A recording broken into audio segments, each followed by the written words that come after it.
Welcome to easy learning with Deepti. आपको याद होगा कि पिछले एपिसोड में हम लोगों ने बात की थी काक चेष्टा, जो विद्यार्थी का पहला गुण है, पहला लक्षण है। आज हम बात करेंगे विद्यार्थी के दूसरे लक्षण बको ध्यानम की। बको ध्यानम, बको ध्यानम means focus, intense focus of a crane. Have you ever seen a crane standing in the waters on one leg?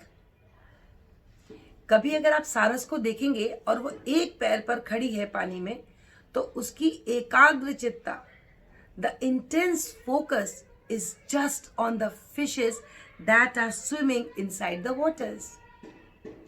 And जो छोटी मछलियां आसपास स्विम करती रहती हैं, तैरती रहती हैं, उनको वो नहीं खाती। उसके पीछे भी दो कारण हैं। एक तो ये कि छोटी सी मछली खा के उसका पेट नहीं भरेगा, और दूसरा ये कि छोटी मछली एक बार खा ली तो बड़ी मछलियां सेंस कर लेती हैं और बहुत समय तक उस एरिया में नहीं आएंगी। तो क्रेन को भी पता है, सारस ये जानता है कि अगर उसने छोटे फिश से अपने आप को सेटल कर लिया डिस्ट्रैक्शन से, तो बड़ी fish will be out of its reach. Similarly in our life also, if we have big goals, so we should not be distracted by small distractions here and there. क्योंकि अगर हमने अपनी energy उन छोटे distractions में गंवा दी या उसमें हम चले गए, तो जो मेन हमारा फोकस है, जो मेन हमारा टारगेट है, उससे हम भटक जाएंगे। इस भटकाव पर मुझे एक छोटी सी कहानी जरूर याद है, तो वह मैं आपको सुनाती हूँ। एक बार एक मदर कैट और एक उसका किटन, दोनों ने सोचा संडे मॉर्निंग है, let us go for fishing. और दोनों अपनी फिशिंग रॉड लेकर के पॉन्ड पर चले गए।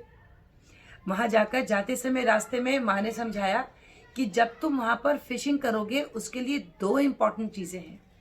एक तो पेशेंस, पेशेंस बहुत जरूरी है, क्योंकि जैसे ही आपने उसमें मछली पकड़ने के लिए रॉड डाली तो तुरंत तो मछली नहीं आएगी, और अगर तुम्हें पेशेंस नहीं है तो तुम फ्रस्ट्रेट होके, अरे मेरे से इतनी देर नहीं बैठा जा रहा, तो you will not get that what you want. इसलिए उसने कहा एक तो पेशेंस, और दूसरा डू नॉट गेट डिस्ट्रैक्टेड।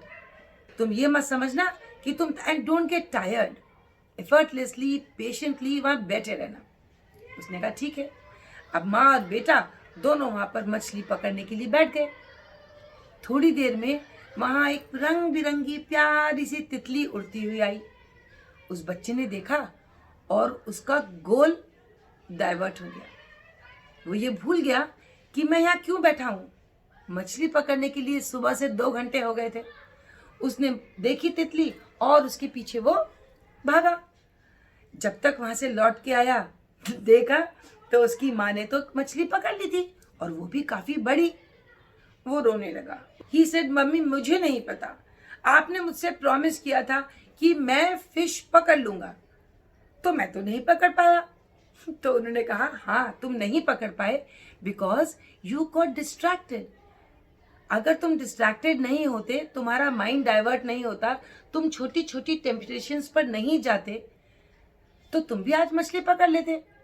उसने कहा नहीं मम्मी, मैं फिर आज अब मानूंगा। उन्होंने कहा ठीक है। अब वो फिर बैठे, और जैसे ही बैठे फिर एक रंग बिरंगी तितली आ गई, और तितली को देख करके वो फिर उसके पीछे भागा, और उसकी फिर कंसंट्रेशन भंग हो गई। फोकस नहीं रहा, इंटेंस फोकस नहीं था, वो फिर नहीं पकड़ पाया। वो बहुत रोया। उसने कहा अब मैं क्या करूं। तो उसकी माँ ने बताया कि बेटा एक बात को हमेशा ध्यान रखो, अपॉर्चुनिटीज को राइट टाइम पर अवेल करना ही समझदारी है।